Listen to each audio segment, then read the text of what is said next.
শুভবিবাহ ধারাবাহিকের নতুন টুইস্ট, সুধার প্রথম স্বামীর প্রত্যাবর্তন। শুভবিবাহ ধারাবাহিকের আজকের এপিসোড নিয়ে বিস্তারিত জানতে আমাদের ভিডিওটি পুরোটা দেখুন। আর আমাদের চ্যানেলে নতুন হলে চ্যানেলটি সাবস্ক্রাইব করবেন। স্টার জলসার জনপ্রিয় ধারাবাহিক শুভবিবাহ আবার নতুন টুইস্ট নিয়ে দর্শকদের সামনে হাজির। সুধা ও তেজের জীবনে এবার এক বড় চমক অপেক্ষা করছে।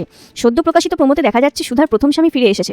সুধা যে এখনও তেজের সঙ্গে সুখে সংসার করছে, তার জীবনে এই ঘটনাটি নিয়ে এসেছে এক অপ্রত্যাশিত মোড়। প্রথম স্বামীর প্রত্যাবর্তন কি তেজ আর সুধার সম্পর্ককে প্রভাবিত করবে, নাকি সুধার জীবন আবার এক নতুন সংকটে পড়তে চলেছে? প্রথম দিকে আমরা দেখেছি সুধা তার প্রথম বিয়েতে শারীরিক ও মানসিক অত্যাচারের শিকার হয়েছিল। সেই কারণেই সে শ্বশুরবাড়ি ছেড়ে পালিয়ে আসে।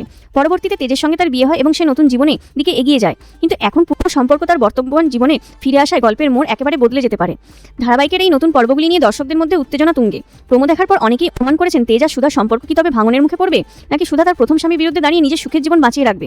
আপনারা কি মনে করেন, এই নতুন টুইস্ট ধারাবাহিকের গল্পকে কি আরও আকর্ষণীয় করবে, নাকি এটি সুধা ও তেজের জীবনে নিয়ে আসবে একটি বড় ঝড়? কমেন্ট করে জানাবেন। আর ভিডিওটি ভালো লাগলে একটি লাইক অবশ্যই করবেন। ধন্যবাদ।